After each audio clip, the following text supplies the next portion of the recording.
va todo? Bien.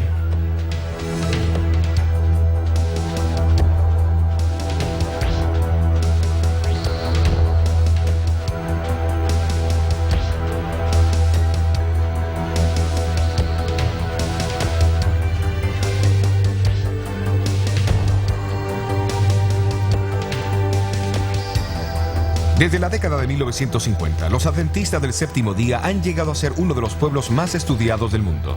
Más de 140 artículos científicos han sido publicados, estudiando a decenas de miles de adventistas.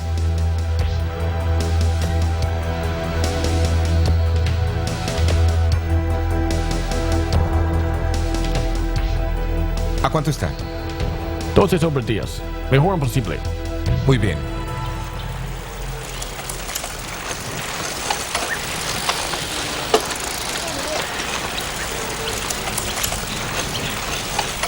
¿Y a qué se debe toda esta atención? Es el descubrimiento de que el estilo de vida de los adventistas que los lleva a vivir de 6 a 8 años más y a reducir dramáticamente las muertes prematuras por cualquier otra causa, incluyendo los dos mayores asesinos de la sociedad occidental: enfermedades del corazón y el cáncer.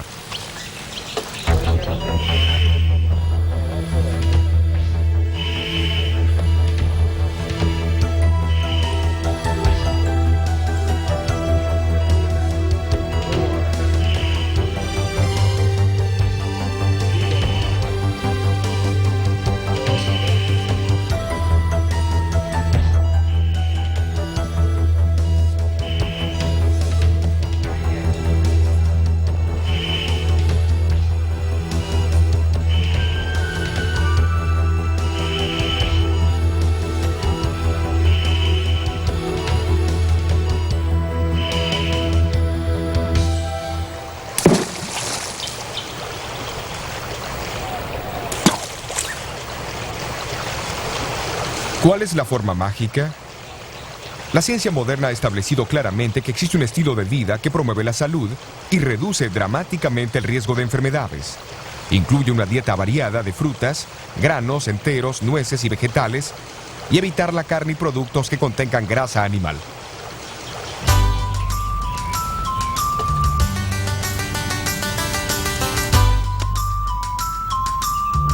Pero de igual manera son importantes el sueño adecuado, el ejercicio al aire libre, tomar mucha agua y abstenerse del uso del tabaco, alcohol, café, té y otras drogas.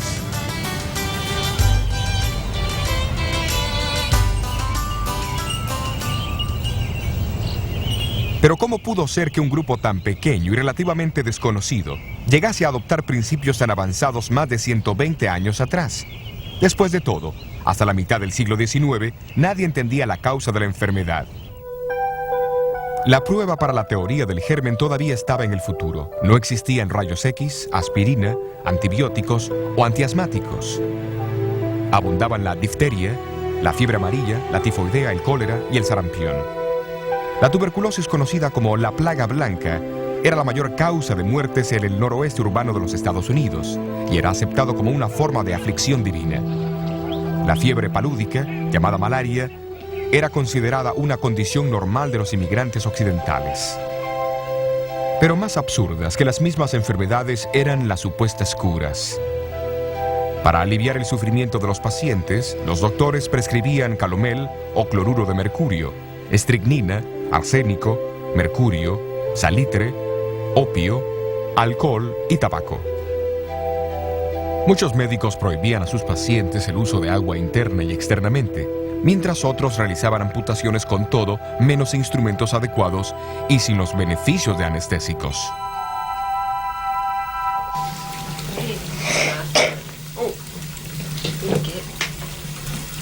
El aire nocturno era considerado peligroso. Cerraban herméticamente las ventanas y las puertas por miedo a engriparse.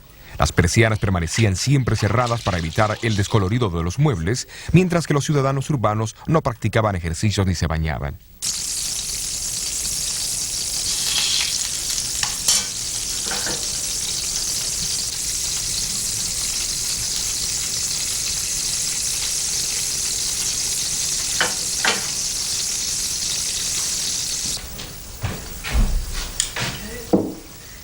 La dieta pesada típica de cada día se basaba en carnes llenas de grasa y muy condimentadas, y de mucho té y café.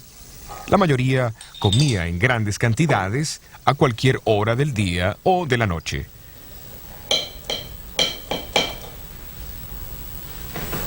Se había propagado mucho el uso del tabaco y hasta era defendido por muchos médicos como un estimulante para los pulmones, y el humo como una cura para la bronquitis.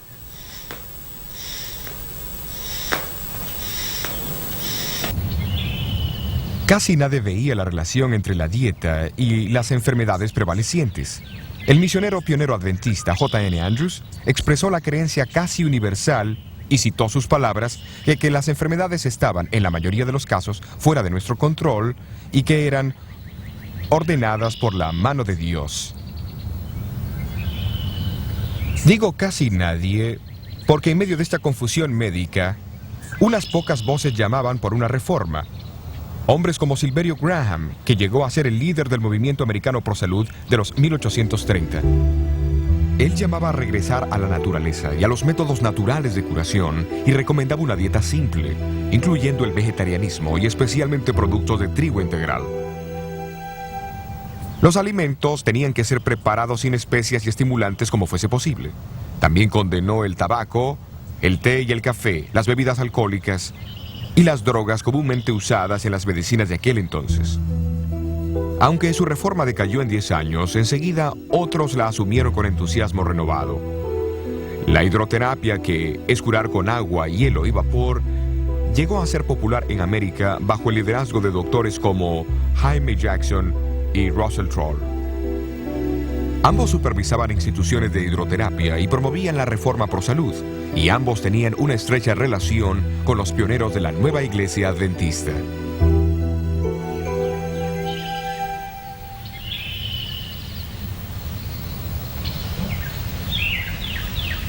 En 1858, aquí en el estado de Nueva York, el doctor Jaime Jackson estableció su casa en la ladera, al norte del pueblo de Dansville. Era la institución de hidroterapia de más éxito. Jackson publicó un periódico mensual, Leyes de la Vida, donde resaltaba sus puntos de vista. Estrictamente opuesto a las drogas prescritas por sus compañeros, trataba a sus pacientes con métodos y remedios naturales. Enfatizaba especialmente la idea de la obediencia a las leyes naturales, enseñando que obedecer a la naturaleza es vivir.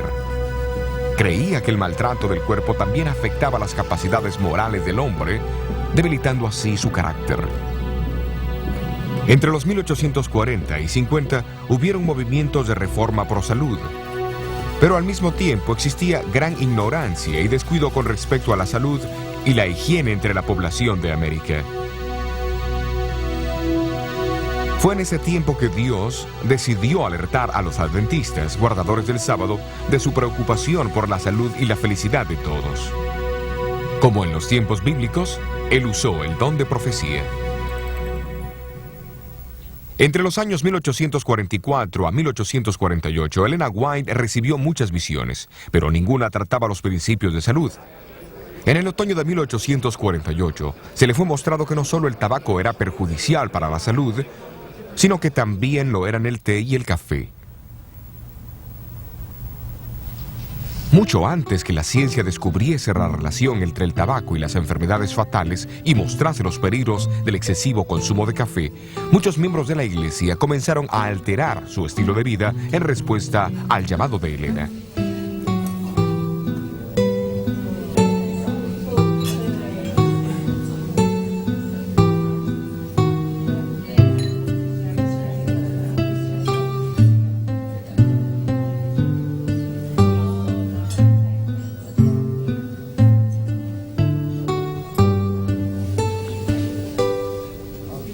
En los años siguientes a 1848, las páginas del periódico de la iglesia reportaban entusiasmadas sobre las batallas para dejar el tabaco, el té y el café.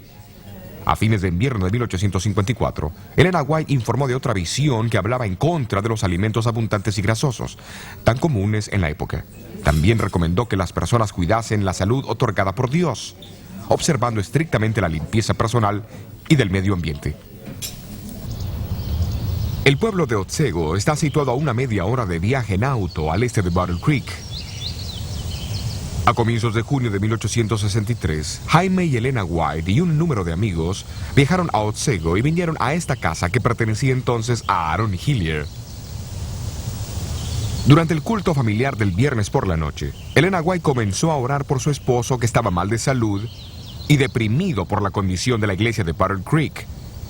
Mientras oraba, recibió una visión que impactaría significativamente a la iglesia adventista del séptimo día y su mensaje para todo el mundo.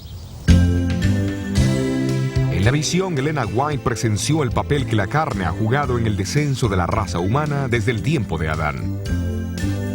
La carne de puerco fue denunciada en particular, pero todas las otras carnes también fueron censuradas. La visión también habló en contra del uso de bebidas alcohólicas, especias y postres.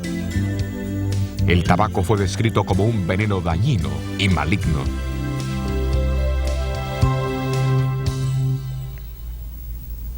Recuerden que esto ocurrió unos 100 años antes del famoso informe del cirujano general de los Estados Unidos, El fumar y la salud.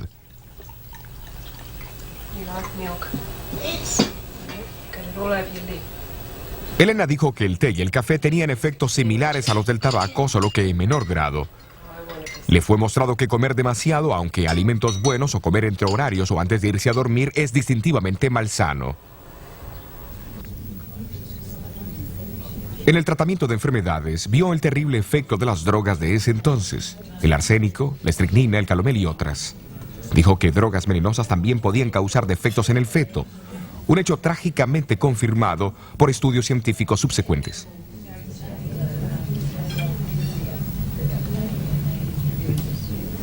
La eliminación de estos alimentos y prácticas hubiera ayudado a cualquiera a vivir mejor. Sin embargo, la visión no solamente corrigió errores, sino que también dio consejos en el lado positivo.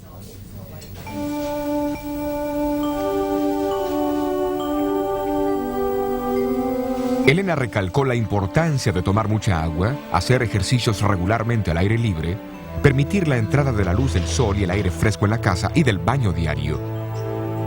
Hoy día todo esto es común, pero era un mensaje muy raro para muchos en los 1860. Una revisión de la literatura denominacional muestra que en los 6 años previos a la visión, la mitad de las muertes registradas en la iglesia era de personas con menos de 30 años de edad. Es claro que cambios en los estilos de vida eran necesarios, hasta en la misma iglesia. Hasta donde a Elena le concernía, ella más tarde escribió: Me sorprendí de las cosas que se mostraban en la visión.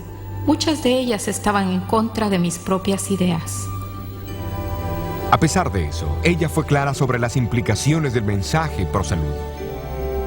La reforma pro salud es una de las ramas de la gran tarea que preparará a la gente para la venida del Señor. Por supuesto que hay citas bíblicas que apoyan tal entendimiento de la importancia de la salud física y mental. Jesús mismo dedicó más tiempo en sanar a los enfermos que en predicar durante el tiempo que estuvo en la tierra. El apóstol Pablo explicó a los miembros de la iglesia de Corintios que el cuerpo es el templo del Espíritu Santo. También enseñó a la iglesia de Tesalonicenses que la creencia en la pronta venida de Jesús reclamaba que el cuerpo, el espíritu y el alma fuesen preservadas sin mancha hasta la venida de Cristo.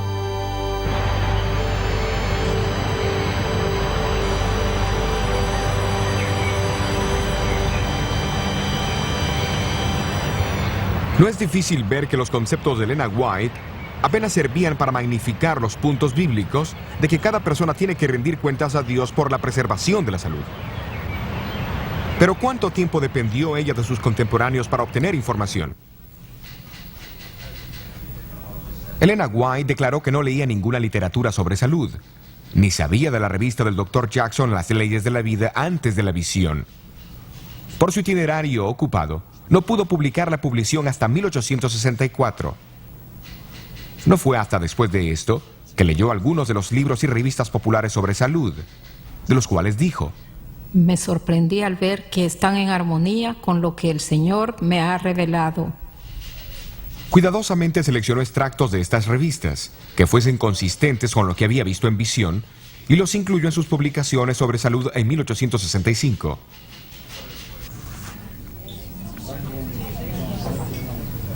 Durante los años siguientes a 1863, Elena White recibió más visiones concernientes a la salud. Es obvio que las mismas la detuvieron de promover las ideas tan difundidas por algunos escritores que más tarde fueron probadas a ser falsas. El Dr. Trout, por ejemplo, prohibió la sal y el azúcar completamente, diciendo que la sal era un mineral venenoso y el azúcar no tenía ningún alimento. Elena White usó un poquito de ambos, pero avisó de sus malos efectos cuando son usados sin reserva. Concerniente a la sal, escribió en 1901. De acuerdo a la luz que me fue dada por Dios, la sal es actualmente esencial para la sangre. La causa y el motivo de esto no lo conozco, pero les doy la instrucción como me fue dada.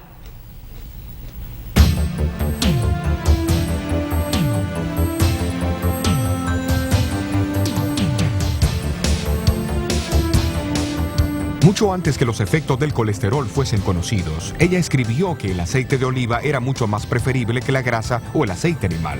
Promovió una dieta vegetariana, suplida con el uso limitado de la leche y huevos.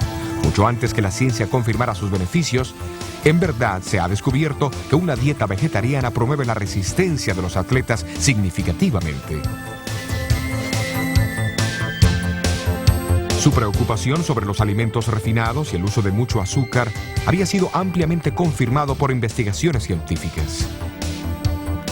¿Y qué sobre los beneficios de caminar o practicar ejercicio al aire libre? Del agua, de la luz del sol, de la recreación y el descanso adecuado que ella tan firmemente defendió. ¿Quién los negaría hoy? Tengo problemas para entender a la gente agresiva. Se relaciona. Pero en los días de Elena, sus mensajes encontraron oposición. Contraria a la opinión médica de su tiempo, promovió la importancia de la función de la mente en el proceso de curación. Afecta a sus Hoy, relaciones con la los ciencia demás. psicosomática reconoce el papel vital que la mente juega al vencer la enfermedad. Así que realmente no quiere enfrentar el trabajo o los problemas que tenga. En junio de 1982, un informe fue publicado por la Academia Americana de Ciencias y por el Concilio Nacional de Investigaciones, titulado La dieta, la nutrición y el cáncer. Reconocía que una persona al operar ciertos cambios en la dieta podría reducir abundantemente el riesgo de contraer cáncer. Las reformas sugeridas incluían comer muchas frutas, granos y vegetales, y reduciendo el consumo de grasas, azúcar, sal y alcohol, dejando a un lado el pedido de Elena White para la abstinencia total de bebidas alcohólicas. Este informe no se aleja ni un poquito de lo que ella misma escribió más de un siglo antes. Pero ¿qué de su propia salud?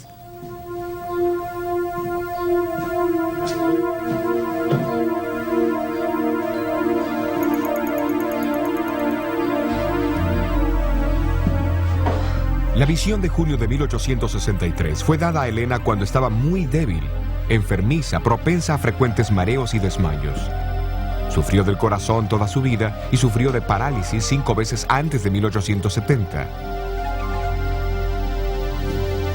Se describió a sí misma como una gran consumidora de carne y que el pan especialmente era desabrido para ella. Pero aceptó la instrucción recibida y después de 1863 cambió su dieta y estilo de vida radicalmente. Como resultado, sus constantes mareos y desmayos la dejaron permanentemente y su salud comenzó a mejorar.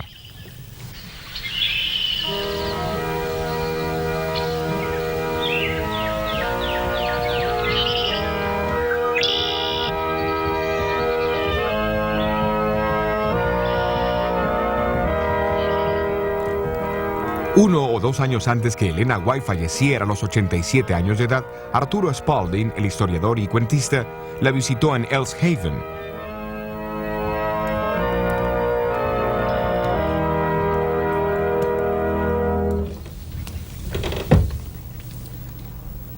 Después del culto familiar en la sala, ella salió hacia la antesala y con paso ligero y enérgico alcanzó las escaleras. Arturo Spalding ofreció ayudarla, pero ella respondió: Oh, no, gracias. Soy muy capaz de subir las escaleras por mí misma. Estoy tan activa como cuando era niña. ¿Como cuando era niña? No debiera decirlo. Cuando era niña estaba enferma y débil y con mala salud.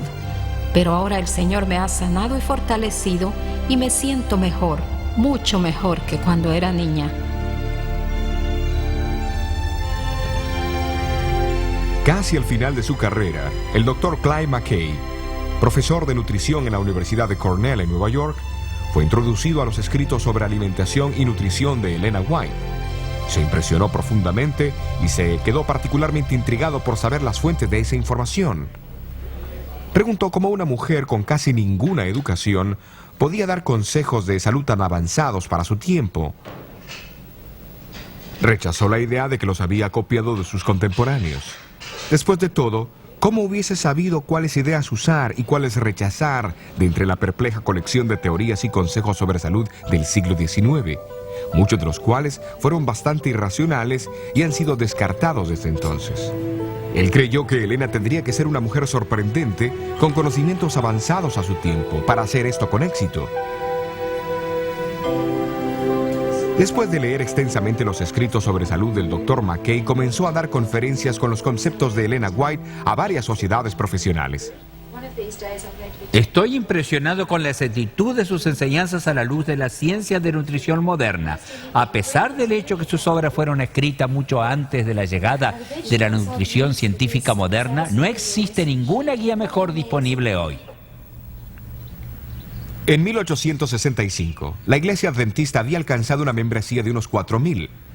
Aunque poseía poca riqueza, había sido recordada en la visión de 1863, que la misma tenía una obra sagrada de alertar a otros sobre salud. Pero ¿cómo la Iglesia alcanzaría este blanco?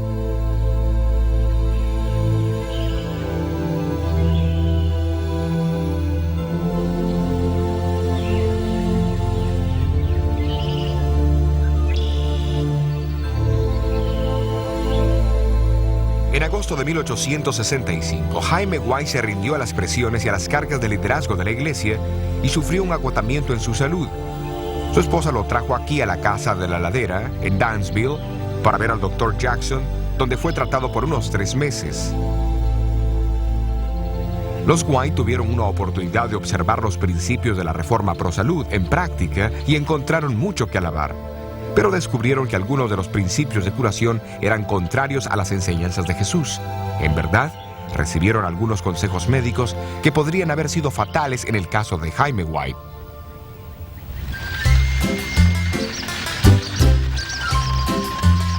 En diciembre, Elena decidió retirar a su esposo de la institución de Dansville y viajaron a Rochester, en el oeste del estado de Nueva York. Muchas oraciones fueron elevadas allí por la salud de Jaime White, y en la Navidad de 1865, Dios respondió al darles un extraordinario regalo de Navidad. Elena White recibió una visión, donde le fue mostrado que la iglesia debería comenzar con su propia institución de salud, para aquellos que deseaban aprender cómo cuidarse para prevenir enfermedades.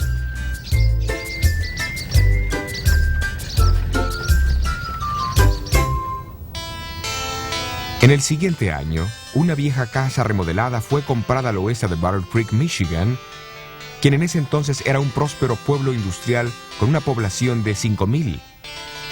Conocido como el Instituto Occidental de la Reforma Pro Salud, abrió sus puertas en septiembre de 1866 como el primer centro médico adventista del séptimo día del mundo. Circulares anunciando la institución declararon que ningún tipo de droga sería administrado. Solo métodos naturales de curación como el agua, el aire, la luz, el calor, la alimentación, el sueño, el descanso, la recreación, etc., serían empleados. La alimentación significaba una dieta estrictamente saludable, consistiendo de frutas, granos y vegetales. En 1875, el Dr. Juan Hervey Kellogg, que recién se había graduado del prestigioso Colegio Médico del Hospital Bellevue en Nueva York, fue empleado por el instituto. Había sido alentado y ayudado financieramente en su carrera médica por los White. El año siguiente, a los 24 años de edad, fue nombrado superintendente médico del instituto, posición que ocupó durante los próximos 67 años. En 1877, el instituto vino a ser el sanatorio médico quirúrgico de Battle Creek.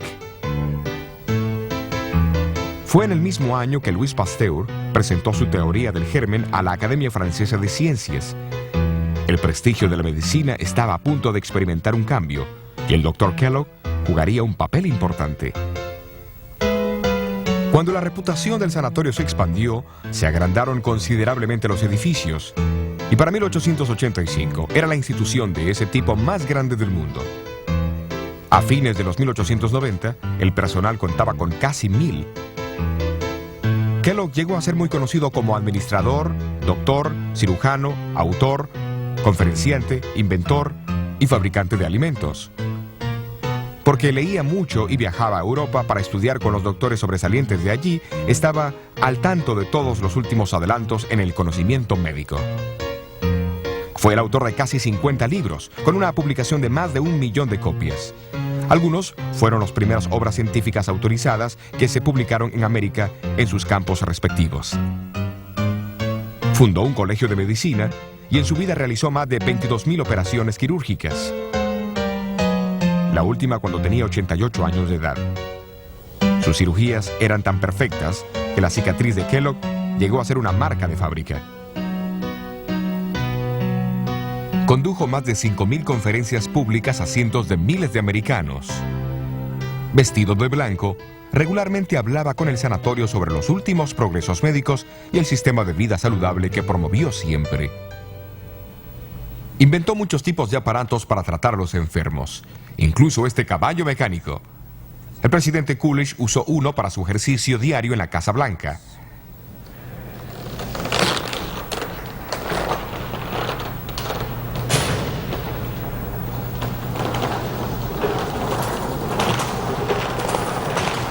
Algunos de sus inventos todavía están en uso alrededor del mundo hoy día. ¡Vamos, chico!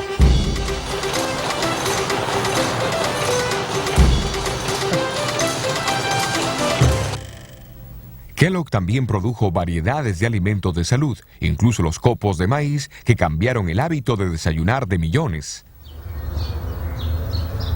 Después del desastroso incendio que destruyó el sanatorio en 1902, Kellogg determinó reconstruirlo más grande y mejor, aunque esto era contrario a la advertencia de Elena White y otros líderes de la iglesia. Su nuevo sanatorio todavía existe en Battle Creek hoy, pero es propiedad del gobierno de los Estados Unidos.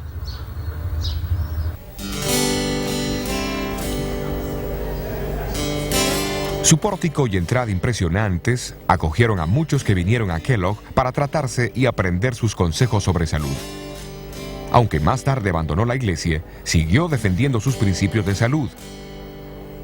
Famosos que lo visitaron durante sus más de 60 años de superintendencia incluyeron el industrial y financista Juan D. Rockefeller Jr., el autor Jorge Bernardo Shaw, el inventor Thomas Edison, el escritor soviético León Tolstoy, el explorador de las regiones polares Raúl Amundsen, la primera mujer en viajar sola a través del Atlántico, Amelia Earhart, y el presidente Guillermo Howard Taft, que está registrado como el paciente número 100.000. En 1891, le preguntaron a Kellogg cómo el sanatorio de Battle Creek era capaz de estar 5 años adelantado al resto de la profesión médica. Kellogg respondió que si algo nuevo aparecía, instantáneamente lo adoptaba si concordaba con la filosofía y los principios de salud promovidos por Elena White.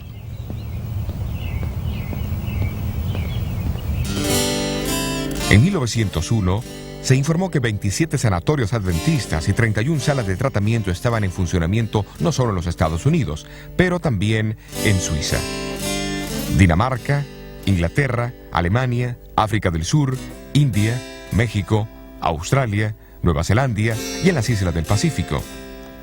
Elena White vivió en Australia desde 1891 a 1900. Durante su estadía fomentó el establecimiento de salas de tratamiento que fueron operadas inicialmente en Ashfield, en los suburbios de Sydney, por 2 enfermeras que se habían entrenado en Battle Creek. Más tarde, el lugar se cambió para Summerhill, donde llegó a ser un sanatorio médico y quirúrgico.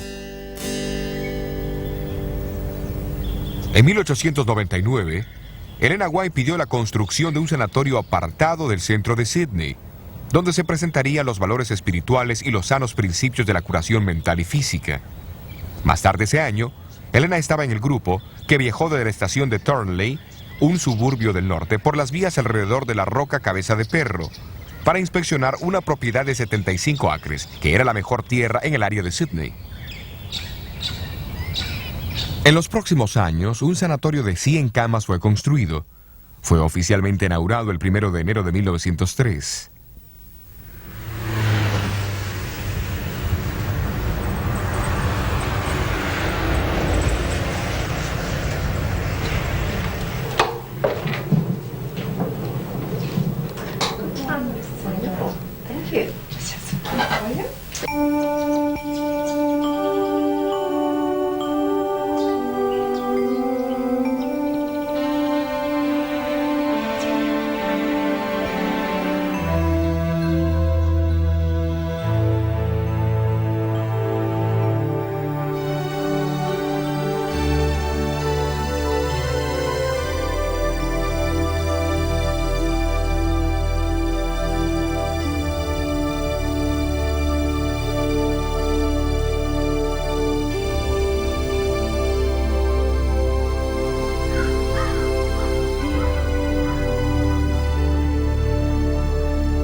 No mucho después de esto, un edificio de 3 pisos llegó a estar disponible en las hermosas campiñas del Valle Paraíso, cerca de San Diego. Había sido usado como un sanatorio y originalmente costaba $25,000, pero estaba siendo ofrecido por $12,000 por falta de agua. Las negociaciones siguieron por unos 18 meses, hasta que en 1904 el precio fue bajado a $4,000, mucho más bajo que el costo original, justo como Elena White había predicho. Después de que la propiedad fue comprada, ella logró los servicios de un perforador de pozos adventista, Salem Hamilton. Señor Hamilton. Señora, hemos llegado a 98 pies. ¿Se da cuenta que esos son 10 pisos para abajo? Y no hemos encontrado nada más que tierra seca y arena. ¿Está segura que el Señor quiere que usted compre este lugar? Sí, estoy segura. 3 veces me ha sido mostrado en visión que debíamos asegurar esta propiedad. Bien, creo que eso es suficiente para mí. El Señor no nos daría un elefante sin proporcionarnos agua para que Él la tomara. ¿No lo cree, señora?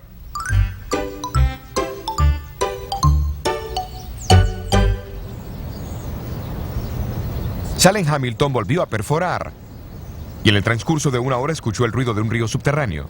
Luego el agua comenzó a brotar y en esa noche creció a 18 pies, casi a unos 6 metros.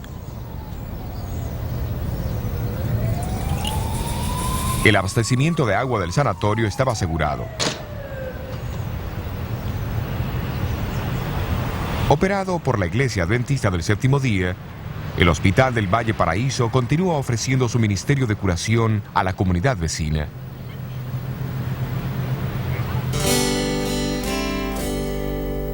En abril de 1904, Elena White instó a que un sanatorio debía ser asegurado y operado cerca de Los Ángeles en algún distrito rural. En Glendale, un suburbio de Los Ángeles, un edificio de 3 pisos sobre 5 acres de tierra, representando una inversión inicial de $50,000, fue ofrecida a la iglesia por $26,000. En 1904, fue comprada por $12,000, mucho más bajo que el precio original. Después de la compra, Elena White desafió a los gerentes con estas palabras: La curación espiritual y la física debe ser dada a los que vienen para curarse. Palabras que todavía motivan la operación del hospital el día de hoy.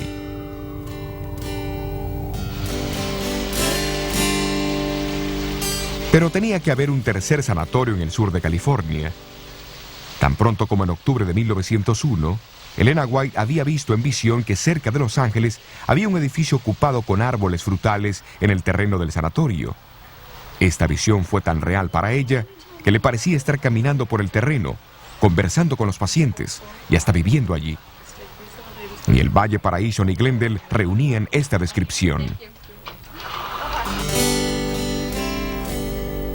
1904, 76 acres de propiedad a la venta fueron descubiertos cerca de Redlands.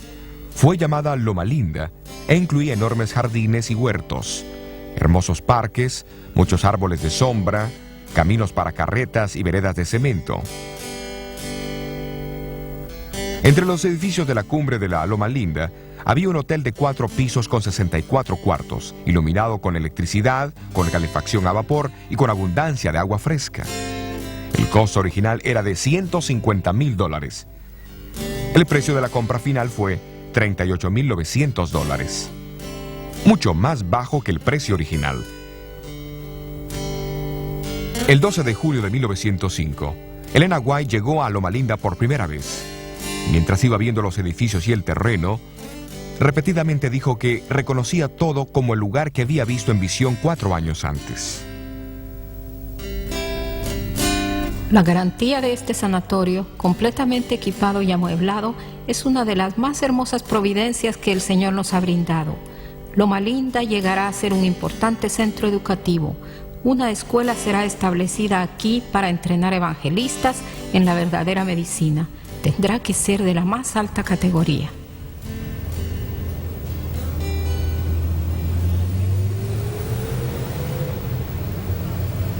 Aquellos que la fundaron tenían poco dinero, pero poseían una fortuna en fe en Dios y en su poder para traer esperanza y sanidad a los que sufren. Hoy, la Universidad de Loma Linda opera como una de las más grandes escuelas de medicina en el oeste de los Estados Unidos y se encuentra al frente en el conocimiento e investigación de la medicina. Este acelerador de protones es el primero del mundo en su clase.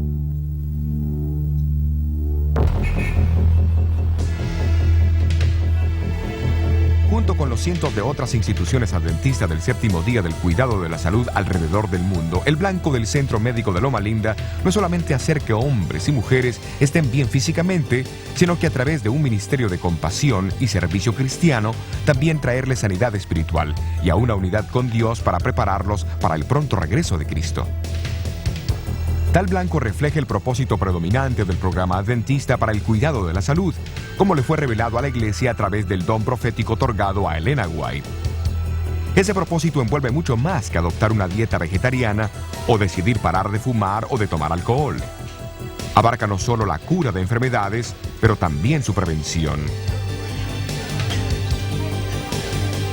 Su ejemplo y motivación vinieron del infinito amor de Jesús, del divino buen samaritano, que vino a un mundo de enfermedad, dolor y muerte, para traer sanidad física, mental y espiritual.